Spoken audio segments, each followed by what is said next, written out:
The morning sun reflected off the gleaming glass towers of Caldwell City, a place where money flowed like water if you were lucky enough to be born into it. On the top floor of the tallest tower, Ethan Caldwell, only son of billionaire real estate mogul Richard Caldwell, leaned against the balcony, sipping an iced latte that probably cost more than most people's weekly groceries. He was dressed in designer white linen, sunglasses perched on his perfectly styled hair, a smirk always ready for deployment. Down below, the street bustled with life delivery vans, food stalls, and ordinary people hustling to make ends meet. It was a world Ethan rarely noticed unless he was mocking it. That day, however, something caught his eye. A frail old woman in a tattered gray shawl struggled to push a wooden cart stacked with small potted plants.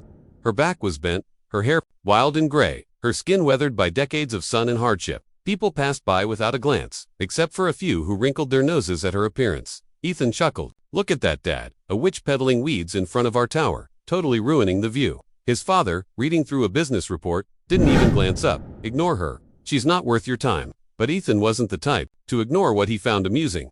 Minutes later, he was downstairs, iced water in hand. The old woman had paused near the curb, clearly exhausted, her fingers trembling as she adjusted the cart handle. She looked up just in time to see Ethan approach. "You're blocking the entrance to my building," he said casually, stepping closer. "And your little plant show is, what, begging in disguise?" Her eyes met his sharp, unsettling, and far too calm for someone in her position. "I sell life, young man, but you don't see life when it's right in front of you." Ethan's smirk widened. "You know what I see, a mess." Before she could react, he tilted the cup and let the icy water cascade down over her shawl and face. She gasped at the shock of cold, her plants shuddering on the cart. The small crowd nearby froze. For a moment, time seemed to still. The old woman slowly straightened, water dripping from her hair, and fixed her gaze on him. Her voice was soft, but it cut through the air like a knife. "You will regret this before the sun sets, Ethan Caldwell." Ethan laughed, turning to the bystanders. "Did you hear that? She's threatening me. Somebody call security." But the way she stood unmoving wasn't the posture of someone frightened by wealth or authority. It was something else, something ancient. As she pushed her cart away, Ethan felt a faint chill despite the warm summer air. He brushed it off. It wouldn't be until hours later that he'd realize that was the moment his perfect life began to unravel. By early afternoon, Ethan had forgotten all about the ragged old woman. He was at the exclusive Silvercrest Club, lounging by the infinity pool with a glass of champagne, surrounded by equally spoiled friends who laughed at his retelling of the street hag incident. "And then she says, 'You'll regret this,'" Ethan mimicked in a mocking, gravelly voice, earning another round of laughter, like some low-budget horror movie witch. But as the laughter faded, Ethan noticed something odd. Across the pool area, beyond the cabanas, stood a shadowy figure. It was hard to make out in the glare of the sun, but the posture was unmistakable. Slight frame, shawl draped over her shoulders. She was staring directly at him. Ethan blinked. The figure was gone. He rubbed his temples, muttering, "I'm seeing things." Later that evening, he left the club and headed toward his penthouse. The streets were unusually quiet for rush hour. As his chauffeured car slowed at a red light, he saw her again standing at the edge of the sidewalk, clutching one of her potted plants. She stepped closer, her wrinkled hand sliding along the car window. Ethan, irritated, pressed the button to lower it halfway. "What now? You want money for a new shawl?" Her voice was low, almost a whisper. "Money will not shield you. Pride will not save you. You poured cold water on my head. I will pour cold shadows on your soul." Ethan rolled his eyes. "Lady, you're insane."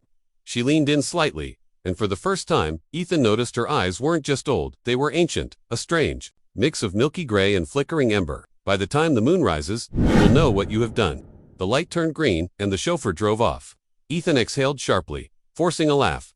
"Creepy old hag," he muttered, but he couldn't shake the image of her eyes. That night, in the Caldwell penthouse, Ethan found himself alone. His father was at a corporate dinner. The staff had retired for the evening. He poured himself a drink and wandered out to the balcony overlooking the glittering city. The wind was unusually cold. From somewhere below, faintly, he heard the sound of a woman humming an eerie, unfamiliar tune. He leaned over the railing, scanning the street. Empty. Then, behind him, the glass doors rattled. He turned sharply. The room was empty, except for one thing. On the marble coffee table sat a small clay pot containing a single dead plant.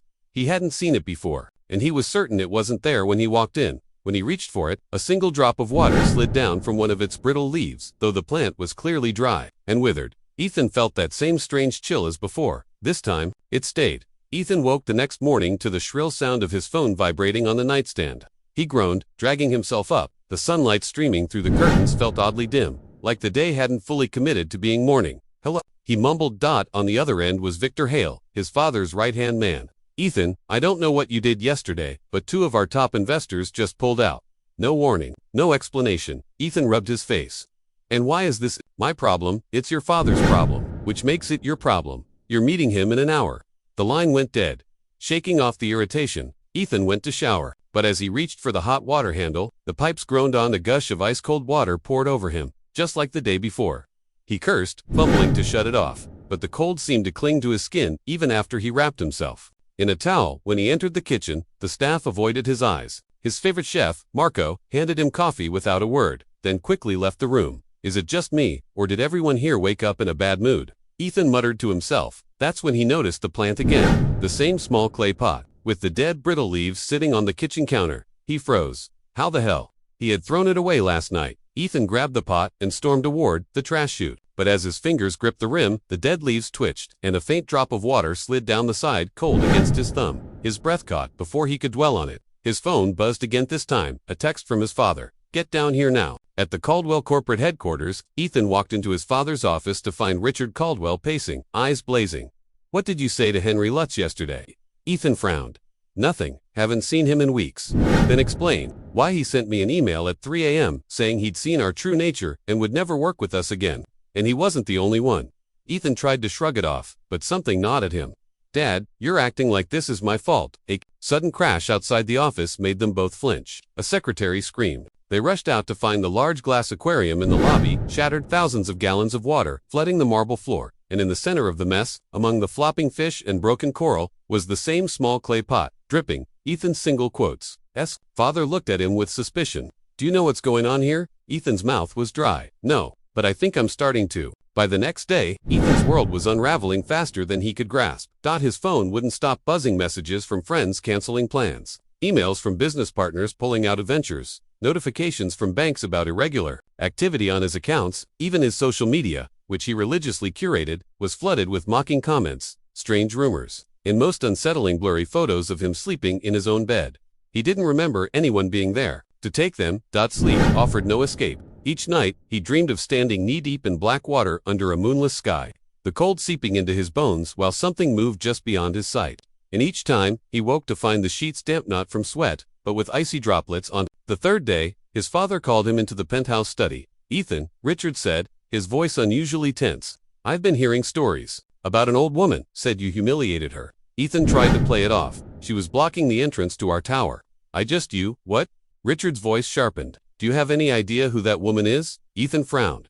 Some crazy plant seller. Richard sank into his chair, rubbing his temples. Her name is Mara Vela. She used to own the land this city is built on before my generation. Legend is, when her family's farm was destroyed in a flood, she cursed the river itself. People say she's a witch, Ethan, and not the fairy tale kind, the kind that makes bad things happen to people who cross her. Ethan scoffed. Dad, that's just an urban legend. Richard's eyes hardened. Then why has every deal we touched this week collapsed? Why have people who've known us for years suddenly turned against us? Ethan had no answer. That night, unable to shake the unease, he took a drive through the older part of the city. His GPS glitched, sending him down narrow, twisting streets until he found himself in a forgotten marketplace. The air was thick with incense and the sound of distant bells. And there she was, Mara, standing at a small wooden stall surrounded by lush, thriving plants, their leaves unnaturally vibrant in the dim light. You've been looking for me, she said before he could speak. I need to know what you want from me, Ethan said, his voice wavering. Her eyes softened, just for a moment. What I want is justice. Do you know what cold water feels like when it's all you have to drink for days? Do you know what it's like to watch everything you've grown drown before your eyes? He shook his head. My family had nothing but that land, and your father's company bought it for less than the price of your shoes. When the rains came and washed it away, he laughed. I rebuilt my life from mud and roots, and now. She stepped closer, her breath icy against his skin. You've poured your mockery on me, as he did. Ethan swallowed hard. What do you want me to do? She smiled faintly. When the moon is full tomorrow, I will decide if you deserve the same mercy you showed me. And then, without another word, she turned away, fading into the shadows between market stalls until she was gone. The next morning, Ethan looked in the mirror and barely recognized himself. His once perfect hair hung limp, dark circles pooled under his eyes, and his skin had taken on a pale, almost gray hue. The water from the faucet sputtered and came out ice cold again. No matter how far he turned the hot handle, He barely made it to his car before noticing another dead plant sitting in the back seat. The same clay pot, the same brittle leaves. His heart pounded as he threw it into the street. But when he glanced in the rearview mirror, it was still there, sitting exactly where it had been. By noon, Ethan was pacing inside a dimly lit shop filled with charms, talismans, and the faint smell of sage. Across the counter, an old man with cloudy eyes studied him carefully. "You are marked," the man said, his voice raspy. "Not with a curse that can be bought away, but one that demands balance." "Then tell me how to undo it," Ethan pleaded. "Money's not a problem." The old man shook his head. "Money is why this mark clings to you. You mocked someone whose suffering runs deeper than you can imagine. Only an act of true humility, under the same moon that seals her magic, can change your fate." Ethan frowned. "What do you mean, true humility?" "You will kneel before her," the man said simply. "Not as a rich man, not as a Caldwell, but as a soul-stripped bear. And you will ask, not for forgiveness, but for a chance to earn it." Ethan left the shop feeling more desperate than ever. His attempts to reach Mara during the day failed. Her stall was gone, the marketplace empty. That evening, his father returned home, furious. "Ethan, this is out of control. 3 banks have frozen our accounts. The city council canceled our redevelopment permit. We're being bled dry." "I'm trying to fix it," Ethan said, his voice cracking. "But, Dad, if I told you the only way to stop this was to, I don't care what superstition you've fallen for," Richard snapped. "You're a Caldwell. We don't bow to anyone." Ethan stared at him, realizing that was the problem. They'd never bowed to anyone, not even when they were wrong. That night, as the full moon began to rise, Ethan felt an unnatural chill fill the penthouse. The lights flickered, water began dripping from the ceiling, pooling around his feet, and then he heard it, the same eerie humming. From his dreams, he knew what he had to do. He left the building and followed the sound through the city until it led him back to the old marketplace. This time, it was bathed in pale silver light, the stalls glowing faintly. At the far end stood Mara, her plants now taller, greener, more vibrant than ever. She didn't look surprised to see him. The marketplace was silent except for the low hum of Mara's song, echoing through the moonlit air. Ethan's footsteps slowed as he approached her stall, each one splashing faintly in shallow puddles that hadn't been there seconds before. She stood with her back to him, gently pruning a vine that glowed faintly green in the silver light. "Knew you'd come," she said without turning. Ethan's throat felt tight. I came to apologize." "That is a beginning," she replied, her hands never stopping their careful work. "But a beginning is not the same as an ending." He swallowed hard, dropping to his knees on the cold cobblestones. "I was wrong. I humiliated you for no reason. I thought," his voice faltered, "I thought I was untouchable. I'm not. Please end this." Finally, Mara turned. Her face was illuminated by the moon, and for the first time, Ethan saw both the weight of her years and the fire of something far older than age. "You poured water on me," she said slowly. "It was not the cold that cut me, it was the cruelty. My curse is not revenge for the wet shawl. It is for the years of arrogance that live in your bloodline. Your father took from me. You laughed in my face. I needed you to feel what it is to be powerless." "I do," Ethan said quickly. "You've taken my friends, my money, my everything. You win." She tilted her head. "Do you think this is about winning? I do not need your ruin. I need your change." Ethan hesitated. "Then tell me what to do." Her gaze deepened. "Rise at dawn and carry this card every plant to the riverbank. Plant them into the soil with your own hands, until your back aches and your palms bleed. Only then will the river know you've learned what it means to give life instead of taking it. Do it before the sun sets, or the water will never warm for you again." He nodded eagerly. "I will, I promise." But Mara's eyes didn't soften. "And if you fail, the water will rise for you one final time, and you will not come back up." A gust of wind swept through the marketplace, rattling the leaves. When Ethan blinked, Mara was gone. Only the cart remained, heavy and waiting. The moonlight dimmed as clouds rolled in, and somewhere in the distance, the sound of rushing water grew louder. Ethan gripped the cart handle. For the first time in his life, he felt the weight of something he couldn't buy his way out. Avon knew the next sunrise might be his last chance to truly live.